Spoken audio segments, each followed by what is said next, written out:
Hello friends, praise the Lord. உங்களை இந்த புதிய மாத்திரை பார்க்க ரொம்ப சந்தோஷம்.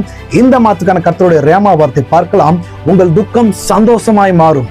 யோவான் 16:20 பாருங்க. ஆண்டவர் சொல்றாரு, இந்த மாசம் உங்க வாழ்க்கையில எந்த இதெல்லாம் துக்கமா இருந்தாலும், கடந்த மாசம் துக்கமா இருந்தீங்களா, இந்த மாசம் ஆண்டவர் சந்தோஷமாய் மாத்த போகிறார். ஆமென். பாருங்க, உங்க துக்கத்தினால சில டைம் நமக்கு தூக்கமே வராது. ஆனா பாருங்க, பேதுருவை சிறையில அடைச்சிட்டாங்க.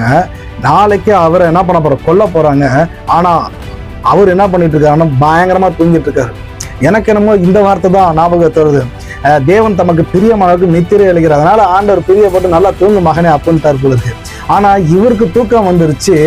அங்க ஊக்கமா ஜனங்கள் என்ன பண்றாங்க, அவருக்காக சபையா ஜெபம் பண்றாங்க. தூக்கமா இல்லை, ஊக்கமா. பாருங்க, அவங்களுக்கு துக்கம். ஐயோ, பேதுருவை என்ன பண்றாங்க, பிடிச்சிட்டாங்களே அப்படின்னு எல்லாம் சபையார் என்ன பண்றாங்க, ஊக்கமா ஜெபம் பண்ணிட்டு இருக்காங்க.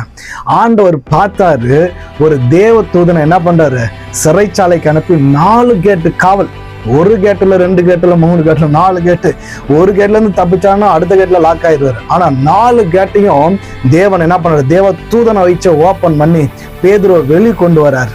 கொண்டு வந்தது மாத்திரமல்ல, சபையார் முன்னாடி நிப்பாட்டும் போது அவர்கள் பிரமித்தார்கள், சந்தோஷப்பட்டார்கள். ஆமென்.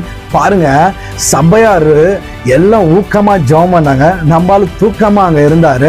ஆனால் அவர்கள் துக்கத்தை ஆண்டவர் சந்தோஷமாய் மாற்றினார். இன்றைக்கு ஆண்டவர் உங்க வாழ்க்கையில அப்படிதான். எதெல்லாம் உங்க வாழ்க்கையில துக்கமா, எதெல்லாம் உங்களுக்கு ஒரு மாதிரியான பிரச்சனையா, போராட்டமா இருந்துச்சோ, ஆண்டவர் சொல்றாரு, இந்த மாசம் உங்க லைஃப்ல அதை சந்தோஷமா மாற்ற போறேன்றாரு. நீங்க எதுக்கும் கவலைப்படாதீர்கள். எதெல்லாம் கவலையா இருக்கோ, எதெல்லாம் கண்ணீரா இருக்கோ, ஆண்டவர் களிப்பாய் மாற்றுவார். எதெல்லாம் புலம்பலா இருக்கோ, எதெல்லாம் அழுகையா இருக்கிறோ, அதை ஆனந்த களிப்பாக மாற்றுவார். ஆமென். கவலைப்படாதீங்க. இந்த மாதம் உங்கள் துக்கத்தை சந்தோஷமா மாற்றுகிற தேவன் உங்களோட கூட இருக்கிறார். கர்த்தர் உங்களை ஆசீர்வதிப்பார். God bless you.